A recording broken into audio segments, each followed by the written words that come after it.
Bonsoir tout le monde. Je peux baisser le son?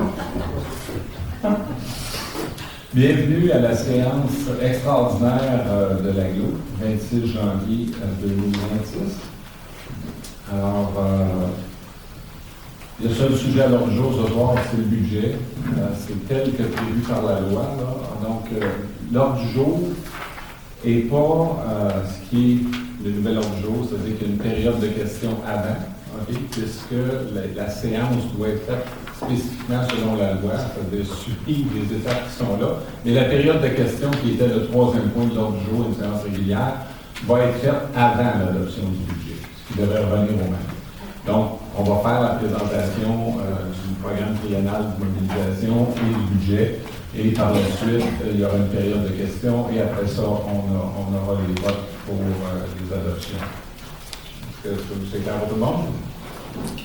Excellent. Donc, je déclare la séance ouverte. Je demanderai aux membres de me signifier leur acceptation de l'ordre du jour. Est-ce que c'est unanime? Oui. Et là, je regarde vers ma droite, j'ai oublié de présenter M. Charles Coulson, qui remplace M. Frank Pappas sur le siège de conseiller à l'AGLO. Donc, bienvenue, M. Coulson. La prochaine étape, c'est l'étude et l'adoption du programme triennal d'immobilisation. Donc, les documents ont été exposés. Est-ce qu'il y en avait à la porte des copies du programme triennal? Non, on n'a pas de copies. Bon, je demandais à Mme Ford de procéder avec sa lecture. Donc, bonsoir tout le monde. Programme triennal d'immobilisation, on est à l'agglomération de Sainte-Marguerite-Estérel. Pour 2026, nous avons 221 475 $, principalement pour le programme de remplacement de 5 habits de combat dans le fonds de roulement, pour un montant de 16 900. Répéteur véhicule sur autopompe 311, 4 025 fonds de roulement. Canon moniteur avec base et lance à 8 050 $, fonds de roulement. Est-ce qu'on peut le voir? On n'a pas d'image. Non. On l'aura pas. Réfection de la fondation et du pavage. La partie qui est de l'agglomération chemin maçon, c'est entre la route 370 et le chemin d'Entrelacs. C'est environ 3,66 km. C'est ça le gros morceau à 185 000 $ par un règlement d'emprunt qu'on fera. Et le dernier montant, réparation de la brique sur le bâtiment qui abrite l'Âge d'Or et la bibliothèque.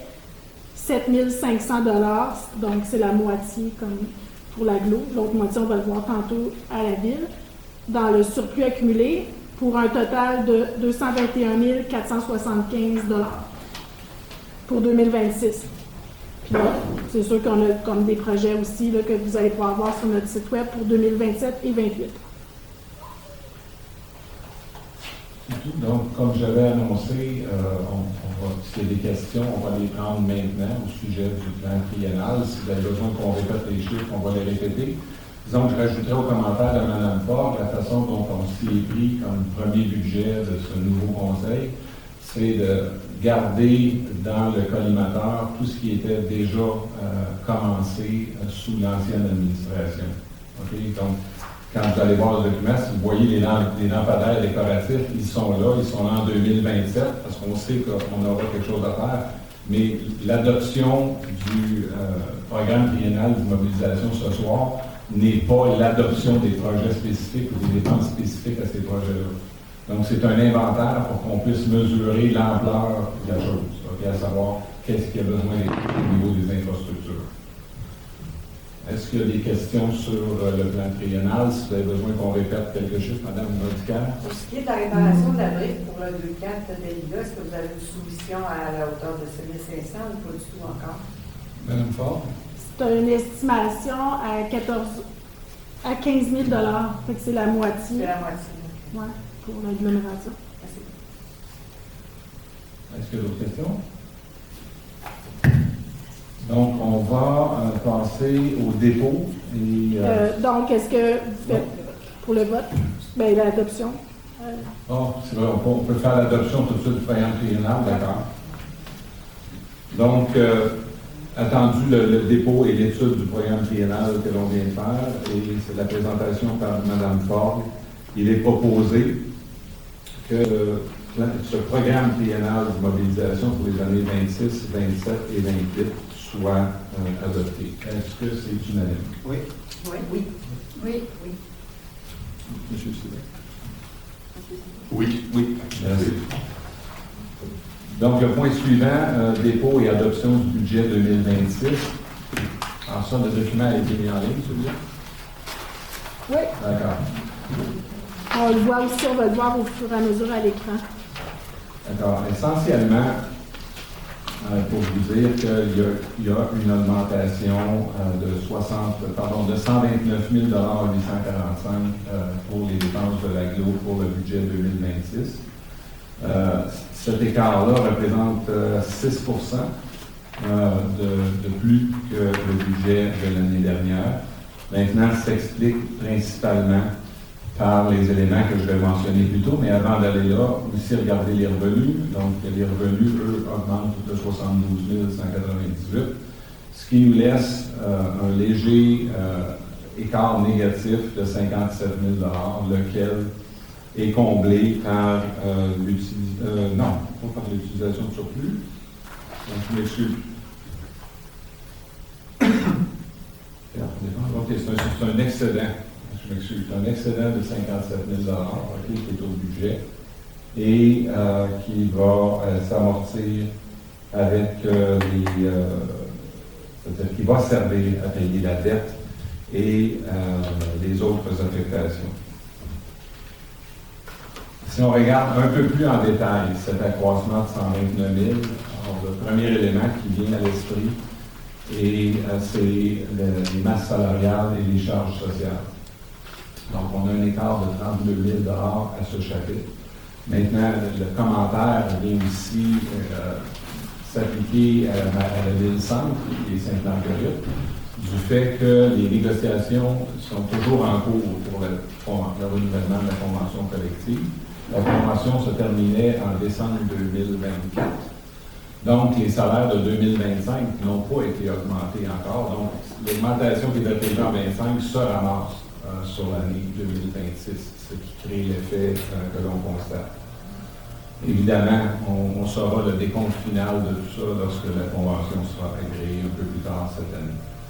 Deuxième élément, c'est au niveau des locations, entretien et réparation.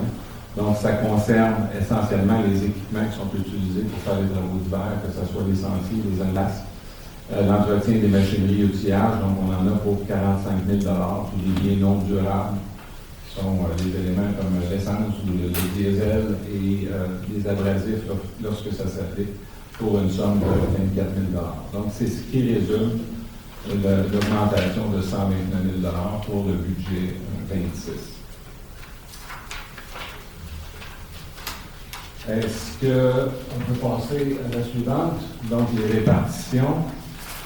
Si on regarde au niveau d'éléments qui consomment le plus, c'est la sécurité publique, donc la sécurité incendie, comme tout le monde sait, c'est opéré entre la ville de Cérel et Sainte-Marguerite à partir de la caserne sur le chemin maçon. Donc, 42,5 des dépenses vont à ce chapitre-là. Ensuite de ça, vous avez 22 qui va du côté du transport, 17 au niveau de l'administration et 15 au niveau des loisirs et culture. Pas mal une répétition d'une année sur l'autre. Les gros événements, il y en a un qui s'en vient, comme vous le savez, à partir de la semaine du 7 février, fin de semaine du 7 février, qui est Sainte-Marguerite en fête, ou l'hiver en fête. Donc, ces éléments-là sont maintenus et on a prévu en 2026 de suivre les recommandations des gens des loisirs pour augmenter la volumétrie de ces événements-là. Donc, on va voir qu'est-ce qu'il y en a.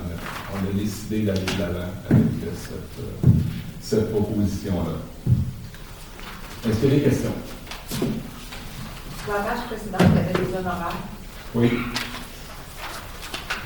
Honoraires professionnels et techniques. Est-ce que, Mme Lavigne, vous pourriez m'aider à ce sujet-là au niveau de l'aglo?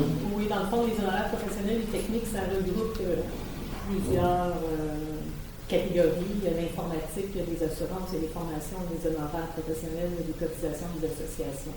Donc, c'est un montant de 35 581, mais c'est tous des petits montants qui sont éclatés. C'est pour ça que notre catégorie par objet honoraire professionnel et technique, et ça regroupe tous ces dépenses. Par rapport à l'ancien budget, est-ce que ça se compare ou c'est...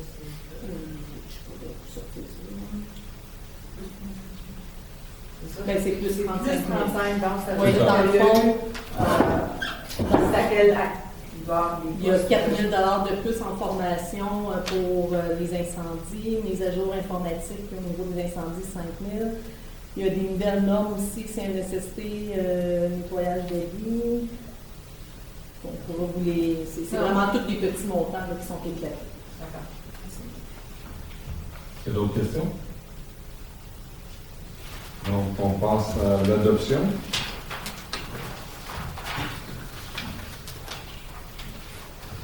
Donc, attendu les prévisions budgétaires 26 de l'agglomération de Sainte-Marguerite-Estérel, je propose que les prévisions budgétaires au montant de 2 424 497 soient adoptées et que le traitement des plans des règlements adoptés suivant l'entente de principe intervenue le 28 décembre 2007 soit établi par les municipalités et que ces prévisions budgétaires soient transmises au ministère des Affaires municipales, Mme Guilbeault, dans les 60 jours de leur adoption.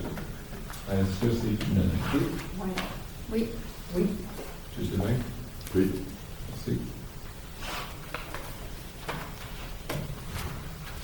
Ça termine en quelque sorte les éléments pour la séance de l'aglo. On peut faire une séance de questions, mais je vous rappelle, c'est uniquement sur le budget. Donc, s'il y a des gens qui ont des questions à propos du budget de l'aglo, vous pouvez en poser de façon globale, que ce soit sur le programme triennal ou sur le fonctionnement, le budget de fonctionnement. Donc, je propose de lever la séance. Il est présentement à 18h47. Est-ce que c'est unanime? Oui. Oui. Merci. Oui.